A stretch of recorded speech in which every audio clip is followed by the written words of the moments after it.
Buenas tardes a todos. Les agradecemos en nombre de los integrantes del Instituto Pairó su presencia en este ciclo de charlas que se inicia hoy con especialistas sobre distintos aspectos de la acción de misioneros y cronistas en América colonial, y que va a comenzar con la exposición de nuestro colega y amigo canadiense Govan Bailey desde Toronto, con un tema de sumo interés que es la antecedentes y la acción del padre Antonio Sepp en las misiones jesuíticas del Guairá. Govan Alexander Bailey es doctor en Historia del Arte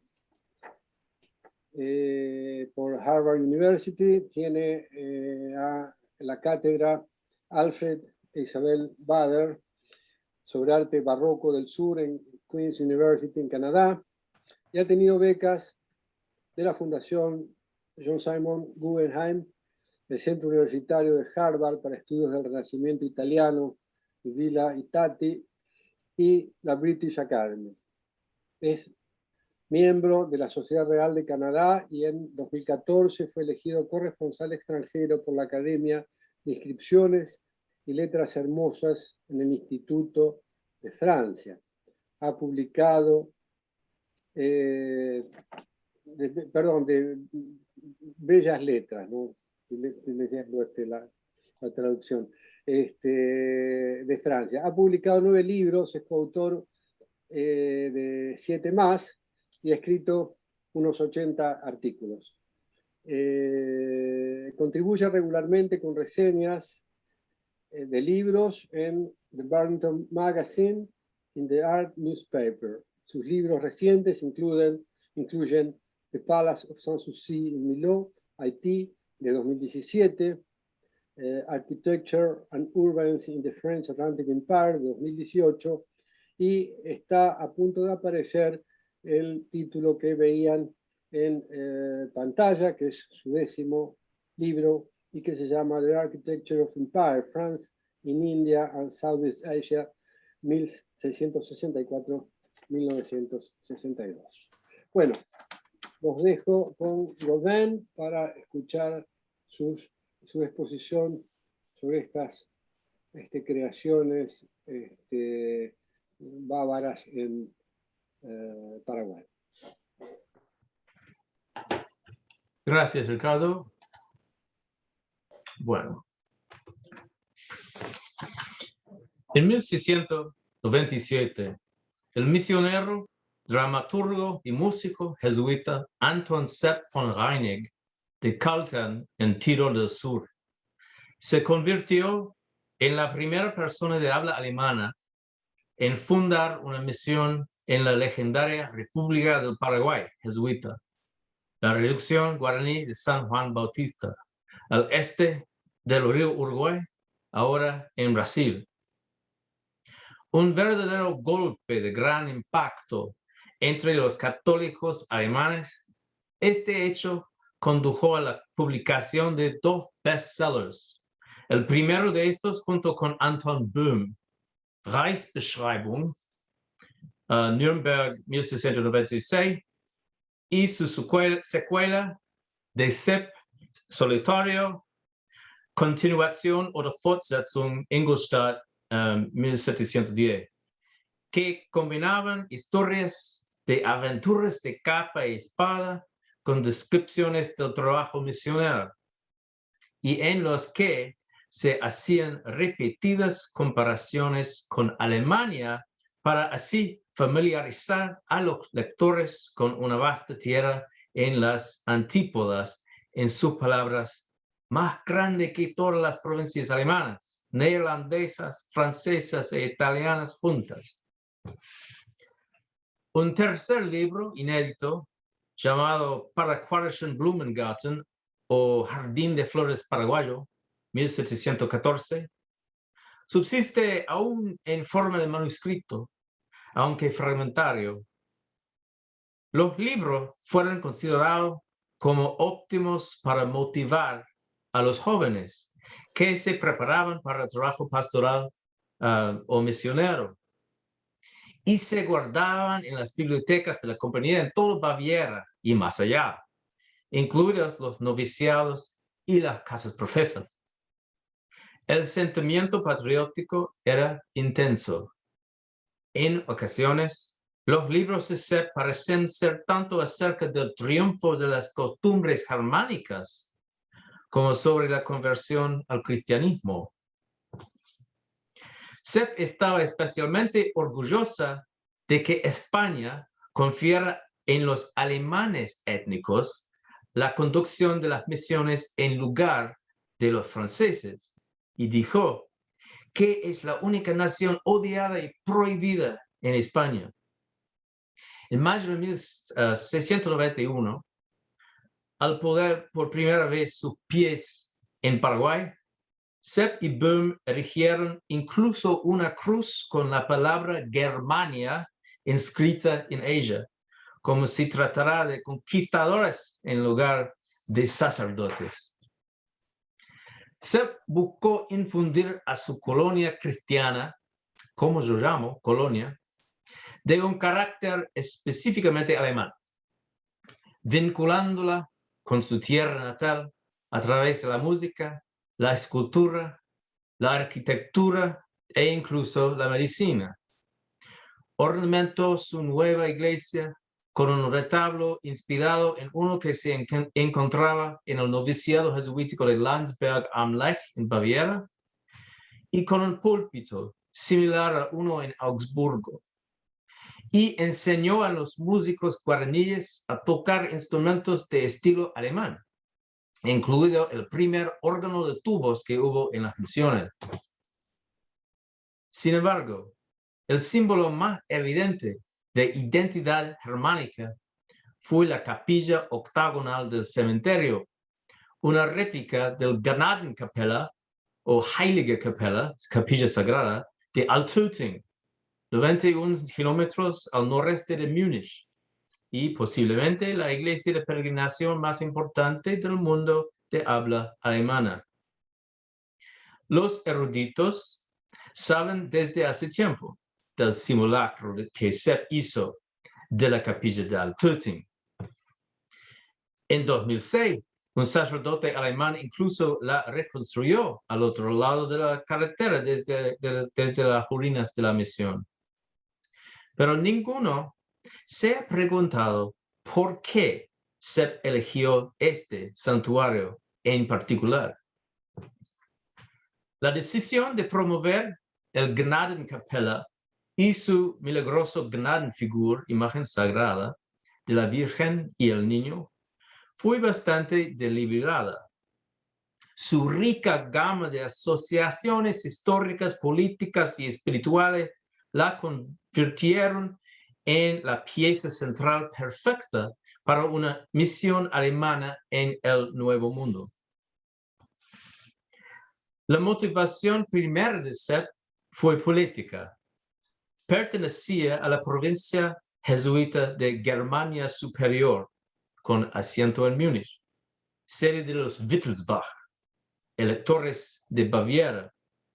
Altötting era el santuario donde la familia Wittelsbach había enterrado los corazones de sus difuntos y prodigó su interior con decorados en plata y oro, incluyendo un tabernáculo de plata de 1645 ordenado por Maximiliano I y una escultura de tamaño natural conocido como el Príncipe de Plata de 1716, a la derecha en esta foto, entregada por Max Tres Joseph. En 1581 fundaron la Archicofradía de Nuestra Señora de Altötting en la Frauenkirche en Múnich, con filiales en Straubing, Rosenheim y Altötting. Un fastuoso libro de membresía de 1650, con letras doradas y las armas de los Wittelsbach, patrocinadores del grupo, demuestra la importancia de la cofradía en el tribunal electoral.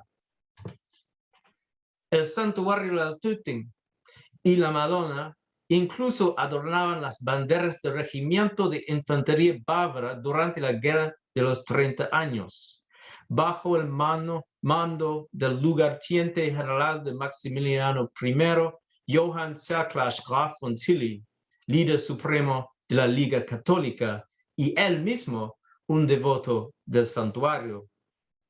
Las banderas capturadas por los suecos luteranos en 1631 y ahora en Estocolmo llevaban una imagen de la Virgen y el Niño sobre una nube, rodeadas por un mandorla flameante sobre el santuario, con su capilla octagonal, nave, torre y arcadas circundantes.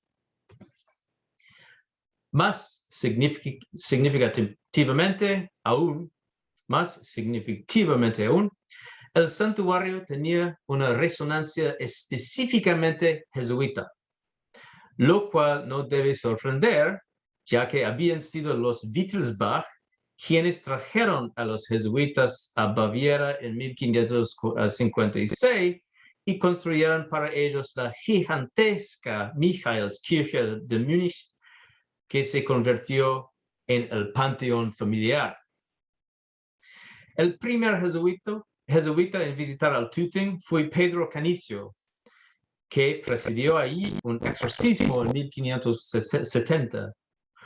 11 años más tarde, el duque Guillermo V envió a 2 sacerdotes jesuitas y un hermano lego a la ciudad, y en 1593, antes incluso de que la Michaelskirche se hubiera terminado, comisionó la edificación de la residencia de los jesuitas en Altötting y su iglesia de Santa María Magdalena, construida detrás del santuario. Fueron reconstruidos en el siglo XVII, después de la partida de Sepp. Los jesuitas administraron el santuario y lo promovieron en publicaciones, notablemente en la obra de Jakob Ilsing, Divi Virginis Oettingana Historia, libro que Sepp ciertamente conocía bien y probablemente trajo a Paraguay. Es un tamaño muy pequeño. Copias del libro de Ilsing fueron mantenidas en bibliotecas jesuitas en toda Baviera, incluso en Altötting y en Landsberg. Sepp también tenía razones personales para favorecer el santuario.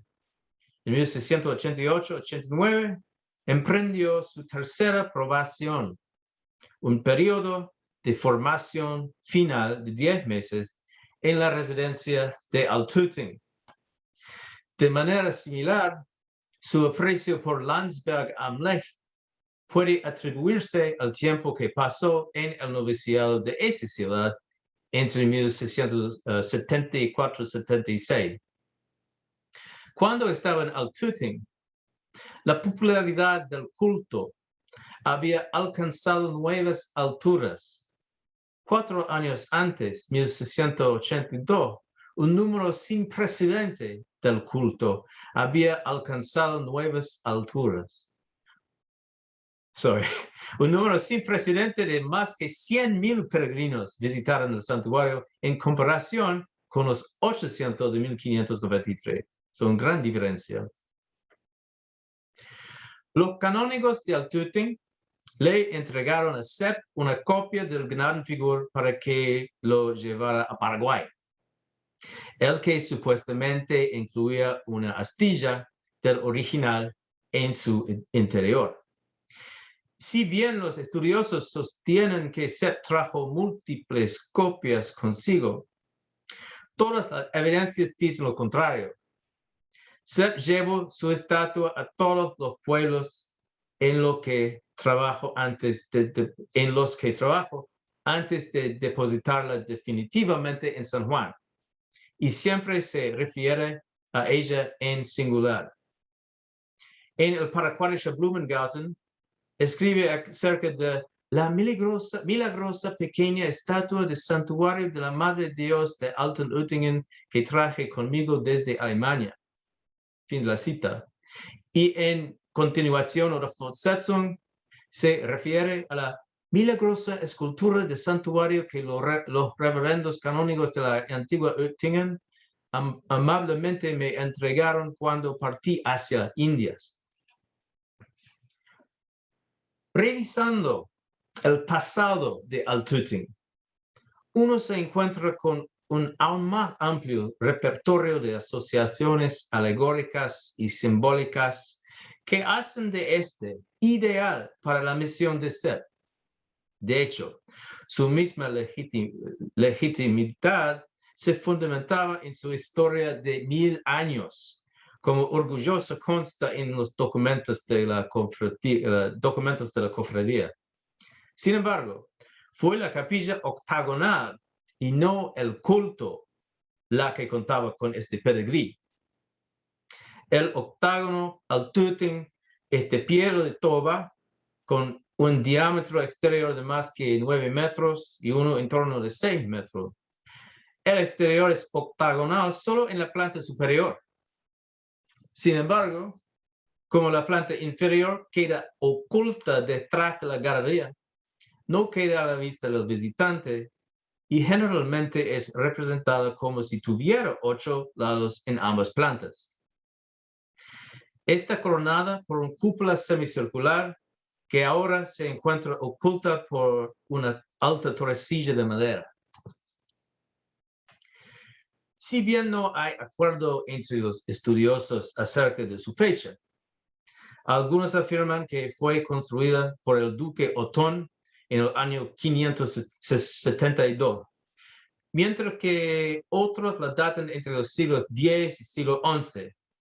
Helga Czerny ha situado convincentemente la fecha de la estructura entre 770 y 777, bajo el duque Tácilo III Agilolfing, quien también fue él que registró por primera vez el nombre de la ciudad como Actum Autigas en 748. El rey carolingio Luis el Germánico construyó su palacio real, Palatium Regium, en la ciudad en 826, utilizando el octágono como capilla palatina, y su hijo, el rey Carlomán, fundó la iglesia colegiada adyacente en 876, reconstruida en el siglo XIII.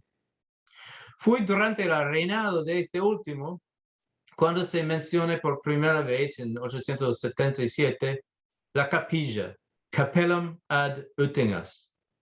Y aunque su dedicación a la Virgen María solo quedó confirmada en 1236, es probable que hubiera sido la patrona original de la capilla, ya que, por lo general, las iglesias centralizadas que eran de dedicación mariana. Es descrita por primera vez en 1270 como hermosa, redonda y abovedada. Y en el 1321 empezó a quedar registrada en el sello de la ciudad. Un mito persistente y de particular relevancia en el devenir del santuario en una misión latinoamericana sostiene que la capilla fue originalmente un templo romano dedicado a los 7 planetas y que fue convertido en iglesia por Carlomagno a modo de acto del triunfo cristiano sobre el paganismo. Esta conexión se vio reforzada por su asociación tradicional con San Ruperto de Salzburgo, quien se trasladó a Uttingen en el siglo 696 para predicar el evangélico a los no cristianos. Tiene todavía un rol misionero. El santuario del Altötting es apenas anterior a la capilla palatina octagonal más importante de todas la capilla del Palacio de Carlomagno de Santa María en Aquisgrán, comenzada en 780, que se convirtió en su tumba en 814.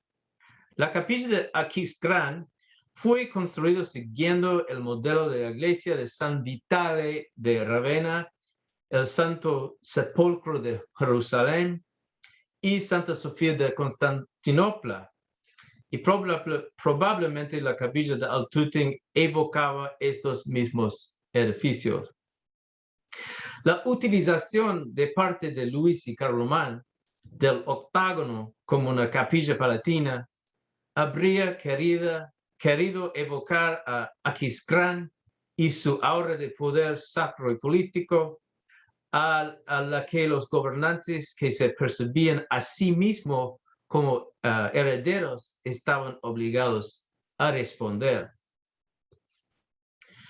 La forma octagonal era también de uso común en los baptisteros, tal como se aprecia en el baptisterio neoniano o ortodoxo de Ravenna del siglo VI, y la capilla de Altötting pudo haber servido alguna vez también a esta función. A comienzos de la Edad Media, el número 8 poseía múltiples resonancias en el cristianismo, desde el sábado, la Pascua y Pentecoste, hasta la virtud y Cristo. La transformación del octágono en capilla de peregrinación fue un desarrollo relativamente reciente en la época de Sepp. El primer milagro registrado asociado con el Gnadenfigur data de 1489, en una época de resurgimiento de la devoción mariana en todo el sur de Alemania. Su nueva función la transformó en el edificio que Sepp conocía y que frecuentemente representaba en estandartes de batalla y grabados una imagen tan importante de Altötting como el Gnadenfigur. En algún momento alrededor de 1518, se agregó una nave con techo alto al oeste de la capilla, además de un deambulatorio exterior con arcadas, y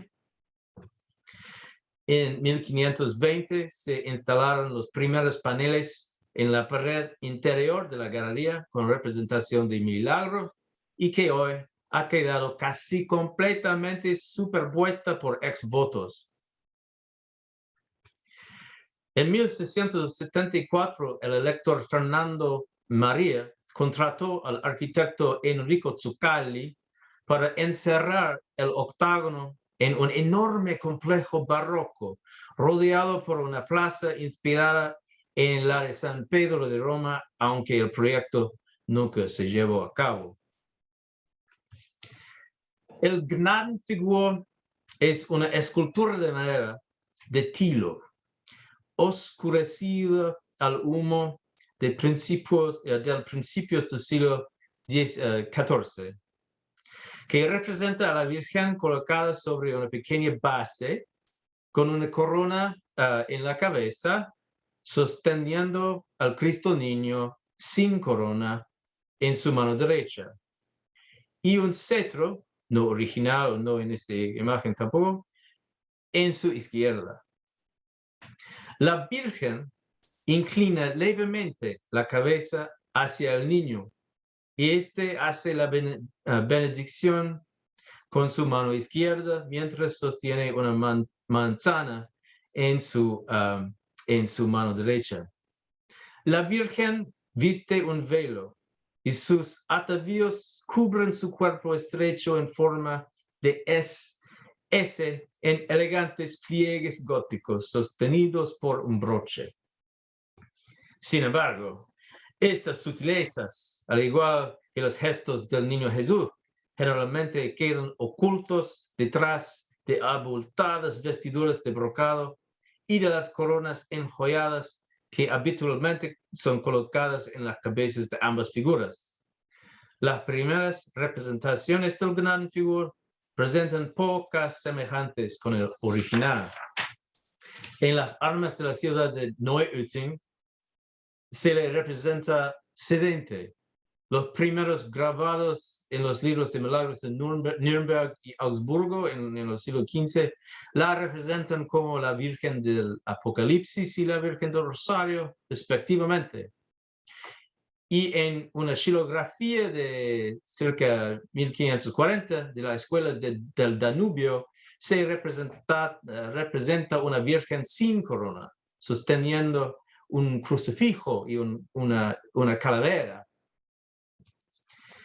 En el dibujo más antiguo, atribuido al maestro de Mühldorf, 1518, y comisionado por Maximiliano I, ella aparece sobre un orbe, rodeado por 6 querubines, y luce las pesadas vestiduras exteriores de una estatua de culto.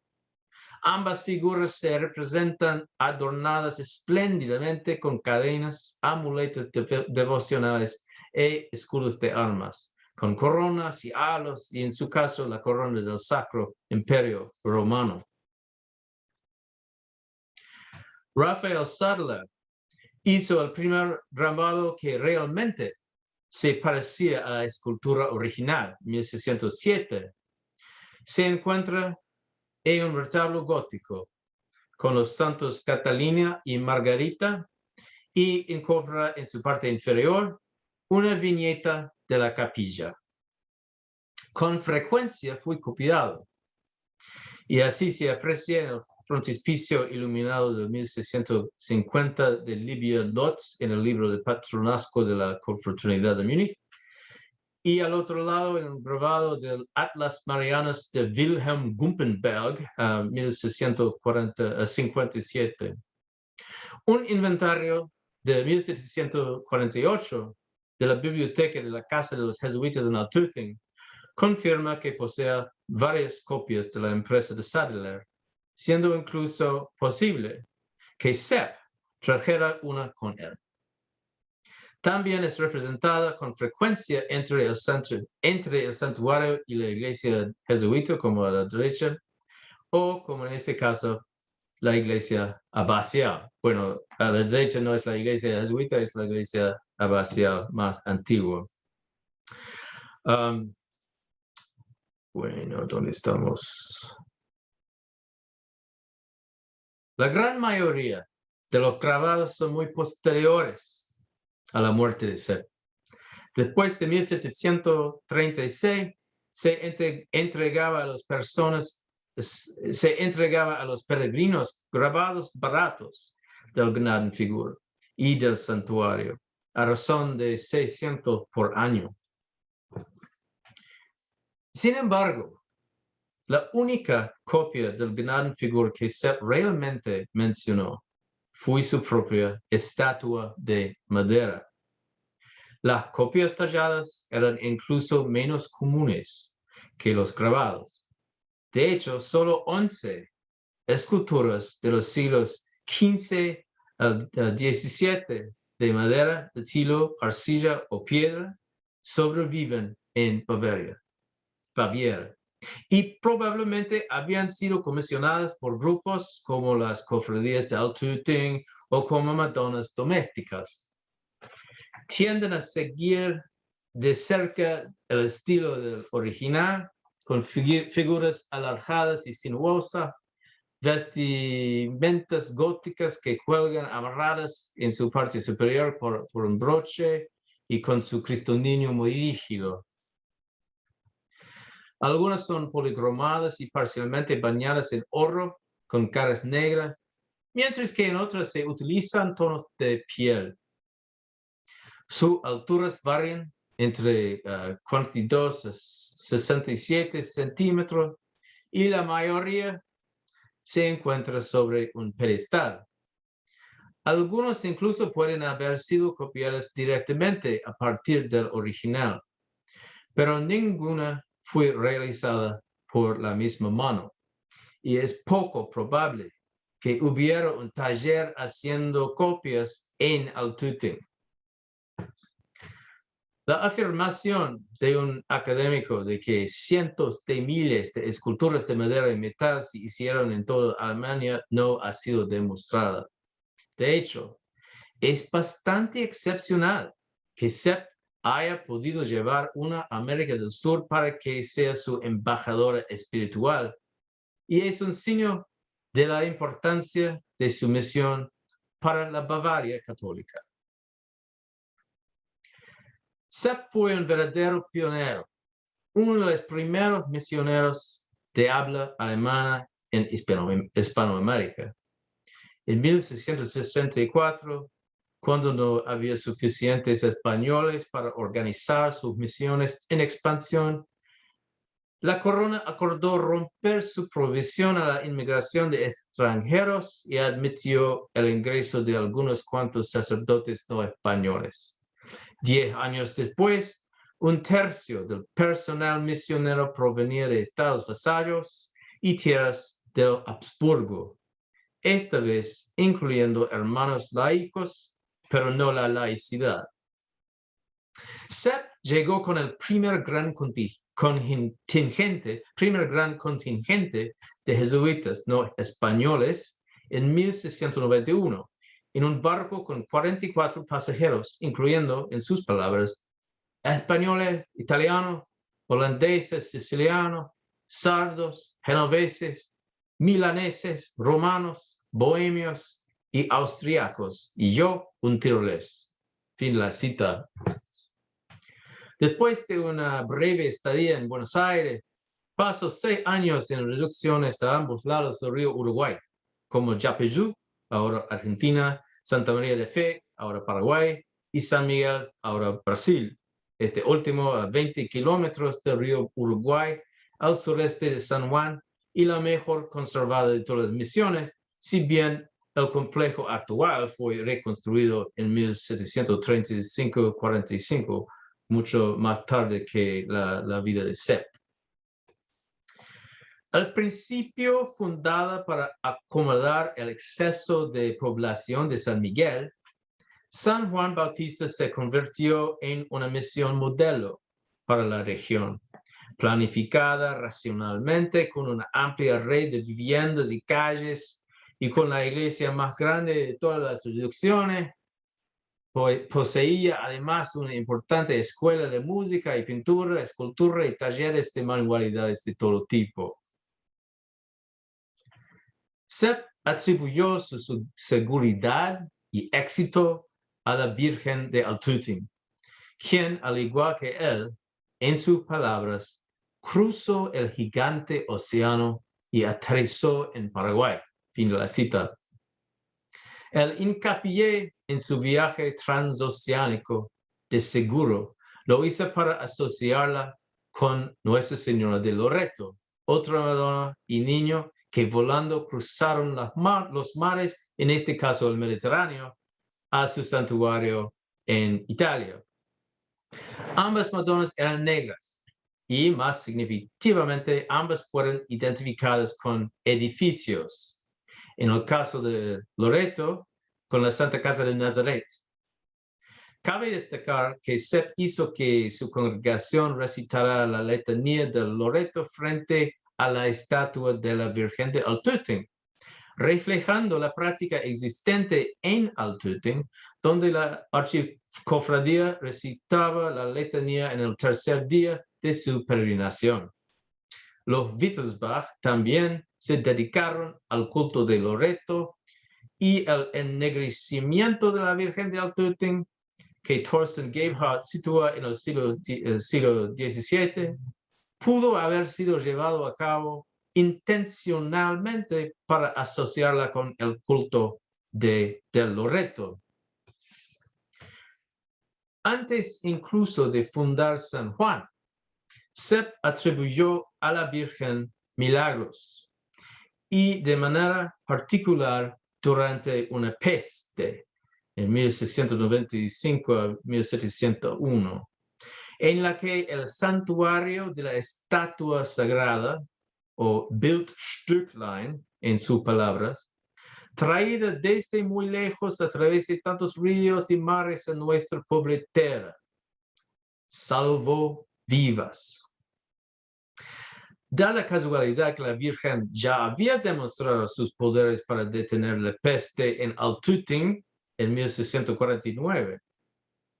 En aquel momento, la estatua de Sepp se encontraba en la iglesia principal de Santa María de Fe y la trasladó al hospital para ayudar en las misas para las víctimas de la peste. El uso del término Bildstücklein o Bildstücklein, como lo escribe en Paterquartische Blumengarten, sugiere que no se trataba simplemente de una estatua, sino de una que se montaba en un poste, como se observa en los ejemplares originales sobrevivientes, y que con toda seguridad iba encerrada en su propio pequeño santuario, como se aprecia comúnmente a lo largo de las rutas de peregrinación del sur de Alemania y en los cementerios, aunque en la versión latina se la identificaba solo como una estatua o más ambiguamente estatua y efigie. Esta distinción ha pasado desapercibida entre los académicos. Como si se tratara de un papa barroco, Sepp recurrió al espectáculo y artículos efímeros como una forma de apaciguar la ira de Dios. Su descripción de una procesión en Santa María para terminar con la plaga muestra cuánta opulencia podía lograr con apenas unos pocos materiales. Y esa es la cita. Yo organicé una reunión general de oración y una procesión, acompañado de todos mis feligreses, grandes y pequeños, jóvenes y viejos. Llevé el pequeño santuario de la estatua que hacía milagros a mi campo, a media hora de distancia de la aldea. Los músicos, al comienzo de la procesión, cantaron la letanía habitual y en el camino recitamos el rosario en voz alta. Los hombres y los niños pequeños iban adelante. Las mujeres siguieron detrás junto con las niñas pequeñas. Los muchachos que iban al frente esparcieron el camino con varias flores que los campos cercanos proporcionaban aquí y allá para sus inocentes manos. Mientras tanto, en el lugar de reposo o ubicación donde había que colocar la pequeña imagen sagrada, un pequeño refugio verde o capilla ya había sido construido con varios arcos triunfales. Los árboles circundantes con sus ramas daban una sombra agradable. Flora, hermosamente considerada, iba dispuesta en un prado en lugar de alfombras de terciopelo o tapices. Los pequeños niños y niñas con rosarios marianos en sus manos y coronas florales en su cabeza me acompañaron al lugar donde dejé la milagrosa estatuita y hice que los músicos ejecutaran la letanía del Loreto. Fin de la cita. El término que él usa para la capilla temporal es Laubhütten, que era la palabra utilizada para describir a la sukkah judía en el alemán del siglo XVIII, y evoca un santuario en el desierto. Su palabra para su ubicación en un lugar verde, Matten, está asociada específicamente con el santuario bávaro de Altötting, que en dialecto bávaro era denominado Die Uralt Heilige Kapelle unserer lieben Frau auf der grünen Matten, la antigua capilla sagrada de vuestra amada Señora en el verde césped. El hogar definitivo de la Virgen de Altuting fue la reducción de San Juan Bautista en un gesto teatral similar al de Santa María de la Fe. Sepp encabezó una procesión de jefes indígenas y sus súbditos desde San Miguel hasta el nuevo emplazamiento de la misión, montados sobre caballos ricamente enjaizados con cetro, todo con el acompañamiento de clarinete, chirimías, un instrumento de viento, oboes y flautas. El 14 de septiembre de 1697, Sepp levantó la cruz y procedió a planear la nueva ciudad, iglesia y residencia. Esta iglesia tenía 64 metros de largo, incluyendo la sacristía, más que 20 metros de ancho, incluyendo la nave y 2 pasillos laterales, y 17 metros de alto. Los altares y en misiones vecinas con talleres, los altares ornamentales en la iglesia y las esculturas fueron obras de artistas guaraníes, o en el lugar o en misiones vecinas con talleres más establecidos como San Nicolás, donde en sus palabras los indios eran más hábiles que cualquier otro en el arte de la escultura. Y también Loreto, desde donde ordenó 5 esculturas de cedro. Más tarde, Sepp seleccionó a 6 personas de su pueblo para formar un taller de escultura y 10 para trabajar como pintores, aunque no da ninguna indicación de cómo fueron entrenados o los métodos que se emplearon. El tabernáculo del altar mayor en cedro que contiene el Gnadenfigur obtuvo su inspiración en el de la iglesia jesuita de Landsberg, uniendo de esta manera los 2 lugares más importantes en la formación espiritual de Sepp. Y desde el retablo de Landsberg fue demolido, les muestro uno de la década de 1690 en el Gruftkapeller en Mindelheim.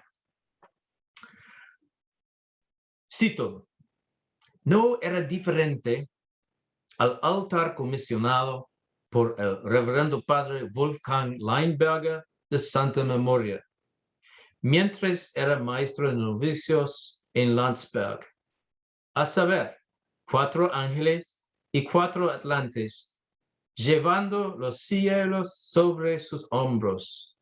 En el medio, la estatua milagrosa de Nuestra Señora de Uttingen, completamente dorada y cubierta de madreperla, aparece un trono real, entre 4 columnas corintias bellamente realizadas, como también con el tabernáculo propiamente tal, donde los 4 ángeles también completa y bellamente dorados, con sus pechos y túnicos con incrustaciones de madreperla, sus alas y botas ricamente ornamentadas, mezcladas con piedras preciosas, falsas y pequeños espejos, de modo que atraen deliciosamente la mirada, no solo desde cerca, sino también desde lejos.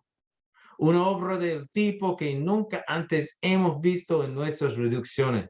Y no solo los indios están asombrados, pero sino también los padres misioneros. Fin de la cita. Sorprendentemente, Sepp parece haber permitido a sus artesanos embellecer su escultura original, ya que la mayoría de los ejemplos alemanes existentes eran, en el mejor de los casos, apenas ligeramente dorados. Y la aplicación del nácar es una técnica española llamada enconchado. En Paracuarische Blumengarten, Sepp describe el cielo en sus obras sobre los ángeles y atlantes como un nicho que contiene follaje verde, frutas, vides, copos de trigo, granadas, etc., festones y corocopios, como se ve aquí en este retablo alemán. Sepp también encargó un púlpito en sus palabras, y nada diferente del púlpito de la iglesia de San Moritz en Augsburgo, con 8 paneles con figuras de los 4 evangelistas y los 4 doctores de la iglesia, también doradas y recubiertos de nácar. Este altar fue destruido durante la guerra. Sepp conoció St. Moritz durante su año como profesor de retórico en el Colegio Jesuita de Augsburgo en 1687, año en que fue consagrado sacerdote.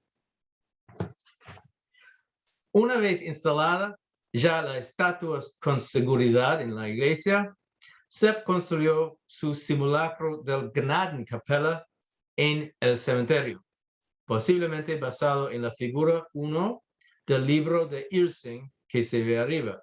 Sepp escribe: cuando el tabernáculo fue completado, procedí a construir una capilla octagonal en forma de la capilla sagrada del viejo Oettingen, junto a la gran iglesia parroquial del Campo de Dios, o el cementerio de los indios muertos. Cúpula de cedro en el interior, pero las paredes construidas de piedra, y aunque el edificio no usa cal, porque hasta el día de hoy no sabemos de la existencia de cal por acá. Entonces, por lo tanto, tenía los bloques de la estructura principal encajados uno encima de otro. En la parte superior de esta capilla o cúpula coloqué 8 ventanas en la forma o figura de un óvulo, a través del cual muy libremente brilla la luz del día. El doble portal está hecho de cedro duradero, en el cual el azuela o el cincel del escultor tallaron y moldearon varias cabezas de muerte, bastante realistas, incluidos los huesos. Fin de la cita. Las cabezas de muerte y las ventanas ovaladas no se encuentran presentes en el santuario original de Altötting, pero el concepto de réplica de Sepp no era el moderno de ser un simulacro exacto, sino más bien una representación simbólica basada en valores numéricos o geométricos. La capilla de Sepp forma también parte de un movimiento más generalizado de los territorios de habla alemana para copiar el Gnadenkapelle.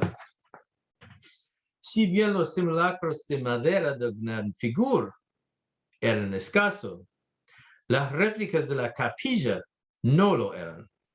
En el siglo XVII y comienzos del siglo XVIII, se construyeron capillas octagonales en lugares como Telgsta en Westfalen, 1654, ahora un importante sitio de peregrinación, y en toda Baviera, Austria y Bohemia, incluido Landsberg, y a veces incluso como capilla del cementerio. Tan indiferentes a la exactitud como la capilla de Sepp, su estilo iba desde lo severo, como en Aldenhofen, hasta lo ostentoso, como aquí en Telgsta. El edificio de Sepp era más que una capilla de cementerio. Él y sus sucesores lo utilizaron como salón de recepción para visitantes importantes, eventos que fueron acompañados por actuaciones de música y bailarines guaraníes y toda la pompa que la misión podía brindar, como en esta fiesta del 9 de octubre de 1717, 7 años después de la partida final de Sepp del pueblo, como quedó registrada por el padre Betschon al provincial de Germania Superior. Y la cita: el día 9 embarcamos nuevamente y antes del anochecer llegamos a la capilla de Nuestra Señora de Oettingen, construida por el padre Sepp. Ahí fuimos recibidos por los jefes de la reducción de Santa Cruz. Entre los sonidos de los tambores y las trompetas y el estruendo de los disparos, los indios que habían venido a caballo iban todos vestidos a la manera europea. Así es en las grandes fiestas. Más tarde, en Santa Cruz, el pueblo en su totalidad alabó a viva voz a la Santísima Virgen María de Uttingen. Fin de la cita. Lo que más llama la atención es que estos acontecimientos no se llevaron a cabo en la mucho más espaciosa iglesia, lo que sugiere que los misioneros usaron esta capilla germánica para exaltar la lealtad específicamente bávara de su misión, en particular a los visitantes alemanes. Este mensaje llegó a casa en una carta fechada el 3 de mayo de 1721, donde el sacerdote bávaro Franz Mag no le quedó más que declarar que incluso la iglesia principal tomó como ejemplo las de Múnich, a pesar de que en ese momento la iglesia de Sepp ya habría sido demolida. Más aún, la creación de Sepp fue de corta duración. Ya en 1714, el provincial jesuita de Paraguay, preocupado por su construcción de aficionados, ordenó que la iglesia fuera reconstruida de manera similar a la de la reducción de San Nicolás hoy en Brasil. En sus palabras, porque es bien sabido que las capillas de la plaza están cerca de colapsar y serán demolidas lo más pronto posible para que no ocurra ningún desastre. Fin de la cita. El trabajo fue realizado por el primer arquitecto profesional en llegar a la misión, el hermano Johannes Kraus de Pilsen, que había llegado en 1701. La capilla octagonal sobrevivió inicialmente a la reconstrucción. Como acabamos de señalar, fue utilizada en 1717. Si bien ya no hay rastros de esta, en dos detallados mapas de la reducción de mediados del siglo elaborados en tiempos en que el territorio fue transferido a Portugal y en que se describían los edificios como nuevos y por lo tanto incluso posteriores a la reconstrucción de Kraus. Apenas 60 años después de su fundación, el modelo germánico de Sepp se había convertido en una misión de estilo español común. Sepp murió en 1633 en la reducción San José, ahora en Argentina, 225 kilómetros de San Juan. Sin duda, consciente de la pérdida de su iglesia y paradójicamente para el viejo patriota apenas podía hablar alemán. Cuando los jesuitas fueron expulsados de los territorios españoles en 1767, el inventario gubernamental de la iglesia no mencionaba a la Virgen de Altuting y solo señalaba dos imágenes de la Santísima Virgen en la iglesia, una de ellas una Virgen de Rosario y una tercera una Virgen de Dolores en la capilla del cementerio. Solo una posible copia del gran figura podría existir, una escultura de madera no identificada y mutilada en la vecina San Miguel, en que se representa una figura femenina con una corona en la cabeza y con ropajes pesados colgando, su brazo izquierdo roto por encima del codo y su brazo derecho también mutilado, roto justo debajo de las muñecas. Dada la amplitud de la rotura en el brazo izquierdo, es posible que alguna vez esto hubiera sostenido un niño Jesús, lo que significa que es un reverso del original, puesto que sostiene al niño en su brazo derecho. Los escultores paraguayos tendieron a alterar sus modelos, haciéndolos más erectos y frontales y dando movimiento a los ropajes para que sus pliegues crearan patrones más expresivos. En varias ocasiones invirtieron también la imagen original, ya que los artistas con toda certeza empleaban un instrumento óptico como la pantográfica diseñada por el científico jesuita Christoph Scheiner, que utilizaba espejos para reflejar un objeto en una hoja de papel al revés. Seth menciona que sus artistas indígenas usaron un modelo, musta, y que demostraron una extraordinaria aptitud para copiar, aunque no menciona de qué manera se obtuvo la copia. Si esta escultura a la derecha, de hecho, es la Virgen de Atoting, se trataría de un vestigio apenas escaso de lo que fue uno de los símbolos más célebres y publicitado del triunfo misionero germánico en la historia de América del Sur. Muchas gracias.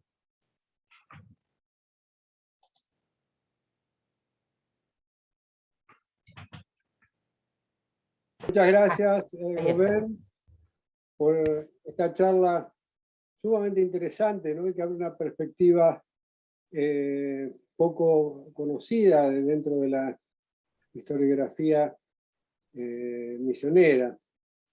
Yo quería hacerte una pregunta respecto a esto. ¿Me estás escuchando bien? Sí. Quería hacerte una pregunta que me surgió al escuchar tu exposición. No tiene que ver directamente con tu tema. ¿Qué es esto? Vos sabés que a fines del siglo XVII el urbanismo misionero se reformuló, cambiando un poco las pautas de organización de las reducciones y de los pueblos de indios comunes hasta el momento, cerrando uno de los lados y poniendo a la iglesia en el punto central, creando entonces así un foco de atención con un gran espacio por delante, que era la plaza que le daba perspectiva, sí, que se prolongaba en las barracas de vivienda. Esto que es, yo creo, uno de los pocos planteos barrocos de organización de disposición espacial en América hispánica, tuvo un comentario de Seth, que justamente en esos años estaba trabajando en el replanteo de los pueblos. Él dice que están trazando los pueblos a cordel como si fuera el anfiteatro en torno a la iglesia, lo cual refuerza justamente esta idea de el teatro, la creación de un foco articulador deliberado, que era la iglesia, que era el lugar simbólicamente más importante. La pregunta es la siguiente.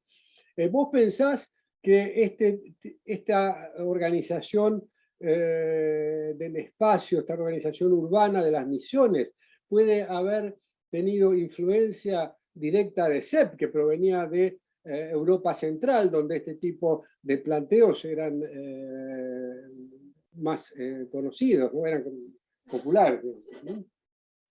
Más probablemente no, más probablemente viene del provincial en Argentina, en Buenos Aires, porque muchos de los pueblos tienen esta forma en este periodo. Su parte alemanes en este pueblo fueron solamente detalles como altares y, bueno, instrumentos músicos y esta pequeña capilla en el cementerio. Pero pienso que modo de planificar una ciudad, un pueblo, es más una cosa española, pienso. Bien. Quedan abiertas, ¿no?, las preguntas. Creo que Patricia las va a mandar, ¿no? Sí, tenemos una pregunta de Carla Bruzzo que pregunta, ¿la estructura octogonal funcionaría como alegoría? ¿Cómo qué? Alegoría. Sí, alegoría para, bueno, el poder alemán, de la antigüedad de la iglesia en Alemania, del triunfo sobre paganismo, por ejemplo, y muchas otras cosas que estaban en la primera parte de mi charla.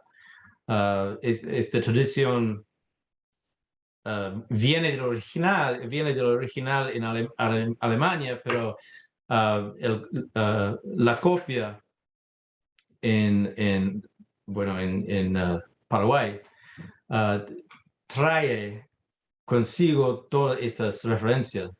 Entonces son muy importantes esta alegoría. No sé si puedo continuar consultando algunas cosas más, porque, bueno, primero felicitaciones, muy interesante la exposición. Gracias. Realmente. Y bueno, más que nada pensaba en esto, ¿no? Usted dice que es una estructura octogonal que de alguna manera tiene esta carga alegórica y que deviene en Altutin como iglesia de peregrinación. Entonces eso se trasladaría a Hispanoamérica. Ahora bien, mi pregunta es sobre estas peregrinaciones. ¿Usted tiene conocimiento? En Alemania. En Alemania, Sí. sí, estas peregrinaciones correspondían a un calendario litúrgico específico, porque usted menciona que hay una letanía que se canta y que se acompaña con músicas al tercer día de esta peregrinación, pero no sé si hay específicamente algún tipo de liturgia mariana y en qué momento sería. Si hay un calendario, si es una celebración del calendario litúrgico mariano en Alemania, para pensar un poco acerca de la celebración luego aquí en esta capilla, en el cementerio, porque también usted comenta que justamente hay una celebración de recibimiento y demás. Claro, entonces mi pregunta es si hay algún tipo de también, entre comillas, traslado o evocación alegórica o uso alegórico de estos recursos a través de SEB, no sé si me entiende, pero aquí en Hispanoamérica. Un traslado de la tradición de cantar la litanía de Loreto antes de esta capilla. Sí, usted menciona que sí, de hecho se canta en este recibimiento que le hacen a invitados y que es justamente en el cementerio. Ahora mi pregunta es si eso corresponde a un calendario litúrgico específico y si ese que tenga que ver con las liturgias marianas, en este sincretismo además con Altutin y la Virgen de Loreto que menciona.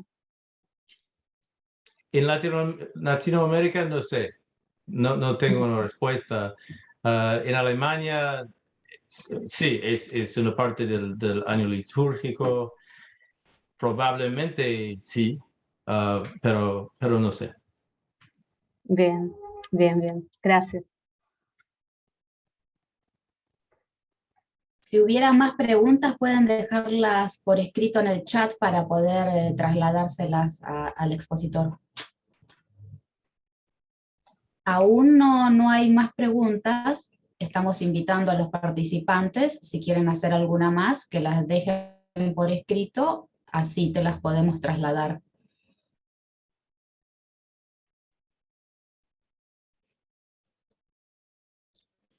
Sí, es que no hay más, solo hay, bueno, felicitaciones y también comentarios sobre que fue muy clara la Buenas exposición. tardes.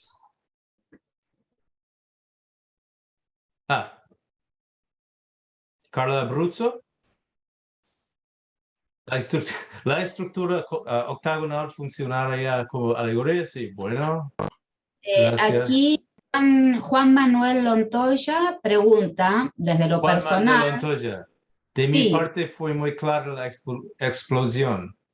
exposición, sí, y también pregunta, ¿de dónde surgió a ti personalmente, ¿no? La dedicación del tema, ¿cómo llegó a interesarte este tema desde lo personal? Juan Manuel Lontoya, ¿no? Sí, Pero no puedo. Entonces, ¿qué es la pregunta? la pregunta es, ¿cómo te interesó a ti este tema? ¿De dónde surgió este interés por el tema que has presentado?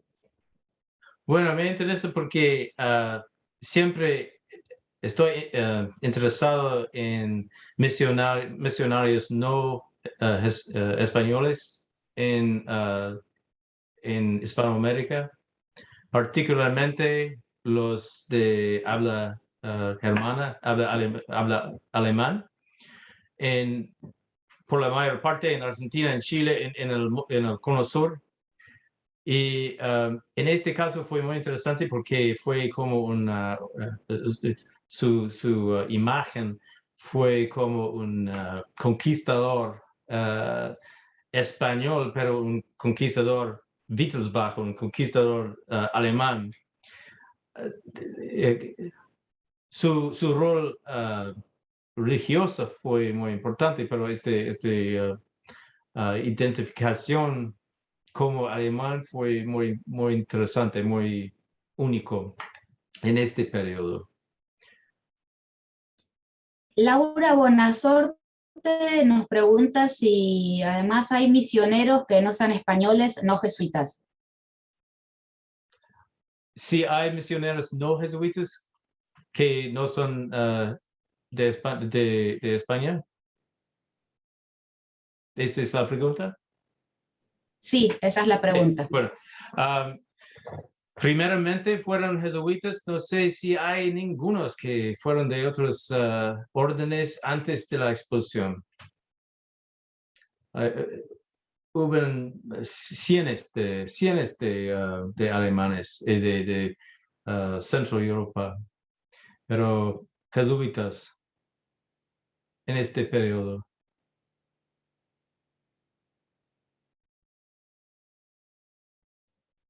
Natalia Sinde nos Y pregunta sí, si se conservan composiciones musicales de Antonio Sepp, particularmente obras creadas durante su... nada más.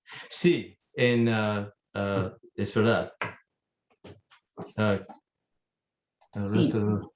La pregunta era si se conservan composiciones musicales de Sí, Antonio Sepp durante su estadía en Sudamérica. durante su estadía en Sí, Sudamérica. sí. Pienso que sí. No soy especialista en música, los museólogos saben mucho más, pero pienso que sí. Mucho más Zipoli de Santa Catalina en Córdoba.